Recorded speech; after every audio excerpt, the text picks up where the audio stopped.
அன்புள்ளம் கொண்ட கன்னிராசி அன்பர்களே, கன்னிராசிக்கு இந்த வாரம் ஜனவரி 12ஆம் தேதி 18ஆம் தேதி வரைக்கும் இருக்கக்கூடிய இந்த வாரம் எப்படி இருக்கு அப்படின்னு சொல்லி பார்க்க போறோம். இந்த வாரத்தை பொறுத்தவரையில குரு தொழில் ஸ்தானத்தில் இருக்கிறதுனால வேலையில தொழிலில் ஒரு மறுபரிசீலனை பண்றதுக்கோ ரொம்ப வாய்ப்புகள் நிறையா இருக்கு. பதவி உங்களுக்கு உயர்வு வரலாம்.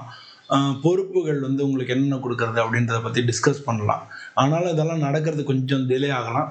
6ல் ராகு இருக்கிறனால வேலை இடத்துல உங்களுக்கு போட்டியாக இருக்கிறவங்கள அவங்கெல்லாம் நீங்கள் 6ல் இருக்கிற அவங்கள கட்டுப்படுத்திடலாம். போட்டியாக இருக்கிறவங்கள ஒரு பெரிய பிரச்சனை இல்லாமல் கட்டுப்படுத்திடலாம். பொதுவாக ஆடிட்டிங்கில் இருக்கிறவங்க, ஐடியில் இருக்கிறவங்க, டேட்டா சென்டரில் இருக்கிறவங்க, அனலிட்டிக்ஸ் அது மாதிரி இருக்கிறவங்க, மெடிக்கல் ஃபீல்டில் இருக்கிறவங்க, எஜுகேஷ்னல் ஃபீல்டில் இருக்கிறவங்க, இவங்களுக்கெல்லாம் இது நல்ல சிறந்த வாரமாக இருக்கும். உங்களுடைய யோசனைகள் மேலதிகாரிகளால் மதிக்கப்படும்.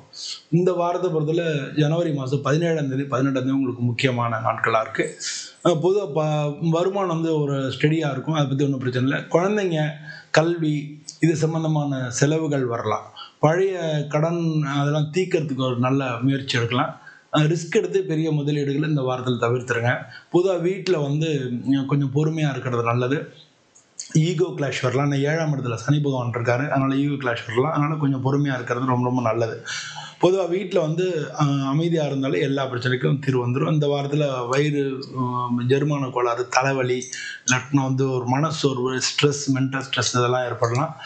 நேரத்துக்கு சாப்பிடுங்க, நல்லா தூங்குங்க, மற்றபடி எல்லாம் சரியாக வரும். இந்த வாரத்தில் புதன் அன்னைக்கு பெருமாளை வழிபடுறது ரொம்ப ரொம்ப நல்லது.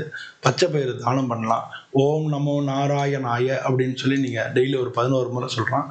இது ரொம்ப ரொம்ப நல்ல பலன் தரும். இந்த வாரம் நல்லபடியாக இருக்கிறதுக்கு நானும் சுவாமி பிரார்த்தனை பண்ணுறேன். நன்றி, வணக்கம்.